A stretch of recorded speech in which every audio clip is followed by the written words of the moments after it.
How would you have voted on that bill to extend unemployment benefits? I would have voted no, because the truth about it is that they keep extending these unemployment benefits to the point where people are afraid to go out and get a job because the job doesn't pay as much as the unemployment benefit does. And what we really need to do is put people back to work. So if you want to ease people back into work, what we need is an unemployment benefit that pays part. You know, you go to work, you have something of a safety net here in unemployment, but just to give them full unemployment benefits and then extend those for 2 years or more gets them not only out of the working class, but it also depreciates their skills so that they're not really able to go out and compete in that workforce. And so that's what we really want, is we want something that stimulates a group of people to go back into what we know is that free market. You have an interesting view, actually, about jobless benefits. And I want to show people what you had to say in what is now a celebrated interview about jobless benefits. Listen to this. You can make more money on unemployment than you can going down and getting one of those jobs that is an honest job, but it doesn't pay as much. And so that's what's happened to us, is that we have put in so much entitlement into our government that we really have spoiled our citizenry and said, you don't want the jobs that are available.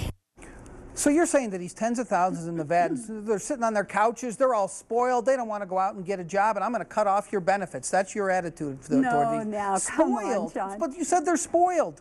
Well, I said that it had spoiled our citizenry. That's a little different. They're not spoiled. What has happened is the system of entitlement has caused us to have a spoilage with our ability to go out and get a job. You think a bunch of people are sitting out there saying, you know what, this is great, I get my unemployment check coming in, I'm not going to go out and look for a job? No, they're not. That's what you're implying, though. No, it's not what I'm implying. Okay. What I'm implying is that there are some jobs out there that are available because they have to enter at a lower grade, and they cannot keep their unemployment. They have to make a choice now. We're making them make a choice between unemployment benefits and going back to work and working up through the ranks of that job and actually building up a good wage again and building up some seniority in that job. And what we need to do is make that unemployment benefit go down, not just completely remove the safety net from them while they go out and go to work. So you're saying if people lose their job through no fault of their own, as many have during this recession, Sharron Angle's solution is to cut their unemployment benefits so low so they're somehow going to go out and find jobs that don't exist. How does that make any sense? There are jobs that do exist. That's what we're saying, is that there are jobs,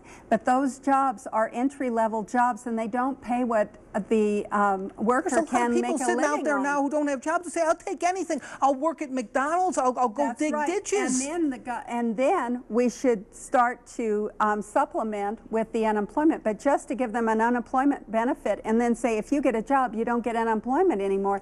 That's really kind of hard scrabble there. It's hard to get your people back into a working situation if they have to make that choice.